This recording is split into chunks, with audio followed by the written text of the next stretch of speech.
The Hells Angels Motorcycle Club is a worldwide outlaw motorcycle gang and organized crime syndicate, founded in 1948 in Fontana, California. Over the years, the Hells Angels have been involved in various criminal activities, including drug trafficking, racketeering, assault, and murder. They have been the subject of law enforcement scrutiny in multiple countries. The club has faced controversies and conflicts with rival motorcycle gangs, leading to incidents of violence. The following courtroom moments depict 5 cases of Hells Angels members receiving life sentences. 1. Maurice Boucher, the president of the Quebec chapter of the Hells Angels, gained notoriety as a notorious drug dealer and murderer. He led the Hells Angels against the rival Rock Machine Gang during the Quebec Biker War from 1994 to 2002. In 2002, he was found guilty of ordering the deaths of 2 correctional officers in Quebec, undermining the Quebec court system. Boucher received 3 life sentences and was sent to St. Anne, Canada's only supermax prison.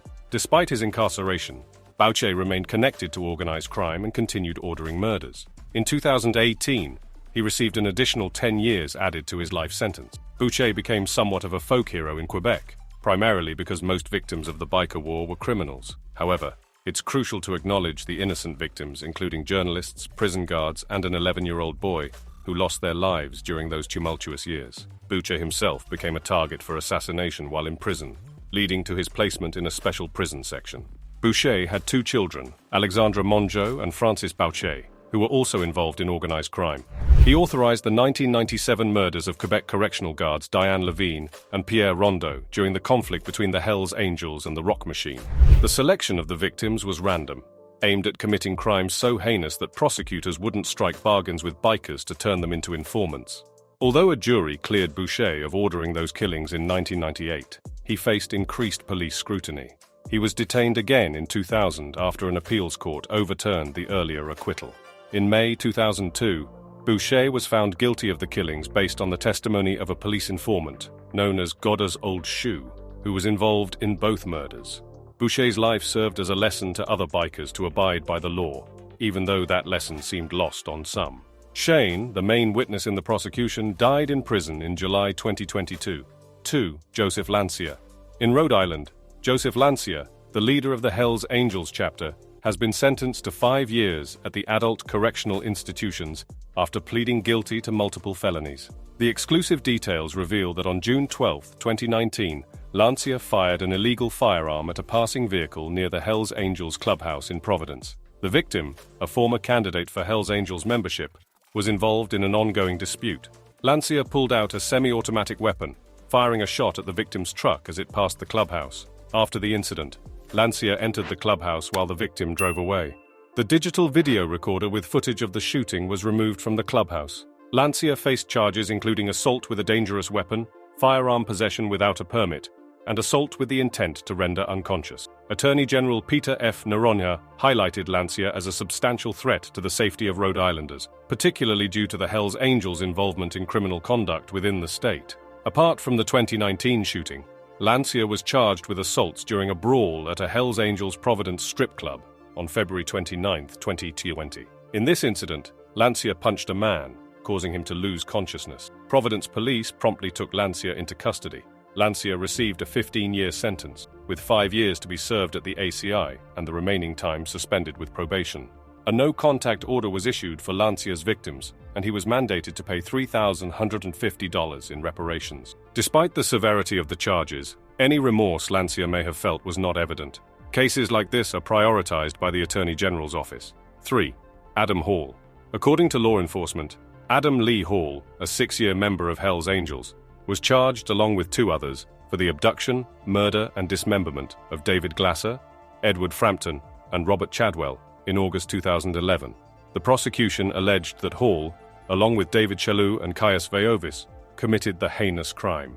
During the court proceedings, Rose Dawson testified that when she arrived at Adam Lee Hall's home on the morning of August 28th, she found Caius Veiovis dozing off on a sofa in the living room, unaware that the 3 men had already committed the triple murder.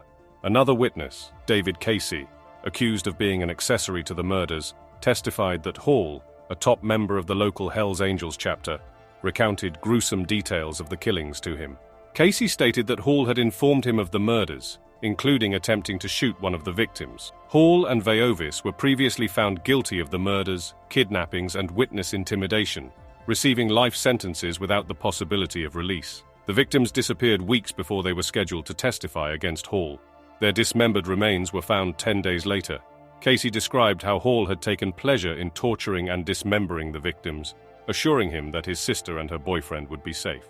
Hall showed no reaction in court as he received 5 consecutive life sentences in the elected year 2010, facing 227 charges, including kidnapping. 4. Jonathan Nelson, also known as John, aged 46 from Santa Rosa, and a member of the Sonoma County Charter of the Hells Angels Motorcycle Club, has been convicted of murder in aid of racketeering. The trial, presided over by United States District Judge Edward M. Chen, lasted 9 weeks. Alongside Nelson, Brian Wayne Wendt and Russell Taylor Ott, also known as Rusty, were found to be part of a criminal enterprise involved in various violent crimes, including murder, assault, robbery, witness intimidation, and extortion. U.S. Attorney Stephanie M. Hines emphasized that the guilty verdicts were the result of a lengthy and intensive investigation, sending a warning to similar criminal enterprises that violent activities would not be tolerated. Special Agent in Charge Sean Reagan of the Federal Bureau of Investigation acknowledged the crucial skills and resources provided by multiple agency partners, including the California Highway Patrol and Santa Rosa Police Department. The trial focused on the murder of former Hells Angels Sonoma County member Joel Silver.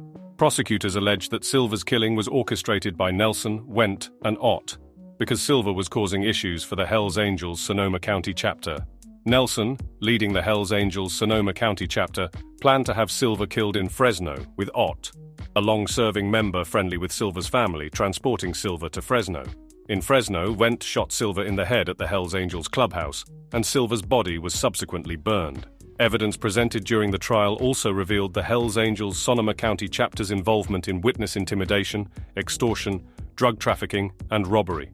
Witnesses attested that the Hells Angels Sonoma County had a reputation for threatening anyone reporting their activities to authorities. Additionally, the defendants were found to have threatened the lives of witnesses and their families to discourage cooperation with law enforcement. All 3 defendants, Nelson, Wendt, and Ott, were found guilty of participating in a conspiracy involving racketeer-influenced corrupt organizations and a conspiracy to murder in furtherance of racketeering. Nelson faced an additional charge of using or possessing a firearm in connection with a violent offense and assault with a dangerous weapon in aid of racketeering. The Hells Angels members received mandatory life terms in jail, along with restitution, fines, and forfeitures. Despite the severity of their sentences, the defendants remained unmoved even after learning their fate. 5. Zane Peoria Wallace, a member of the Hells Angels gang, faced a court trial for the murder of Jasmine Wilson in an incident that occurred in 2019 at Wagani High Court. Wilson, found unconscious and severely injured at Wagon Hospital's emergency room, ultimately succumbed to her injuries. Wallace was found guilty on multiple charges, including obstructing justice, 4 counts of threatening great bodily harm, 3 counts of assault with the purpose to injure, 2 counts of threatening to kill, and 1 count each of assault and threatening demands. During the sentencing, emotions ran high, leading to tensions between the families of Wallace and Wilson. The courtroom nearly erupted into a brawl, necessitating intervention from police and court security to separate the 2 groups as they exchanged abuse and threats. In her victim impact statement, Wilson's mother, Brenda O'Shea, expressed how Wilson's murder had devastated the relationships among her other children. Zane Wallace was sentenced to life imprisonment, with a requirement to serve for 15 years and 6 months before being eligible for parole.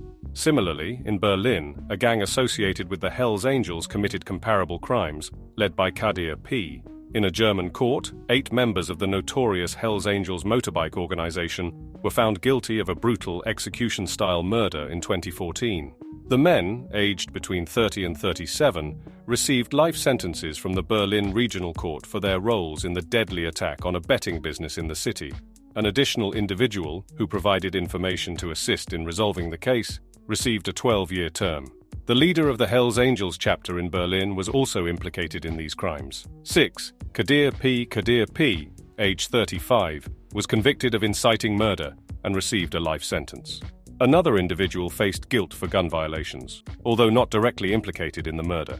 The retaliatory attack, driven by revenge for a previous altercation involving the victim, was executed by the gang. The gang members displayed no visible reaction as they were removed from the scene. Do you think a life sentence is suitable punishment for the crimes of Hell's Angels? Let us know in the comments below, and make sure to subscribe for more videos like this one.